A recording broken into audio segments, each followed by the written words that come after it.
मुंबईच्या महापौर रितू तावडे या वादाच्या भोवऱ्यात सापडण्याची चिन्ह आहेत। महापौरांच्या गाडीवर लावलेल्या लाल निळ्या दिव्यांमुळे वादाची शक्यता आहे, कारण सरकारी वाहनांवर लाल दिवा वापरण्यास बंदी आहे। यावरून ठाकरेंच्या सेनेच्या नेत्यांनी तावडेंवर टीका केली।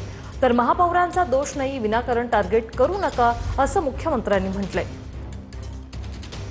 सामान्य मुंबईकराला माहिती आहे, ज्या महापौर होतात त्यांना माहिती नसेल का?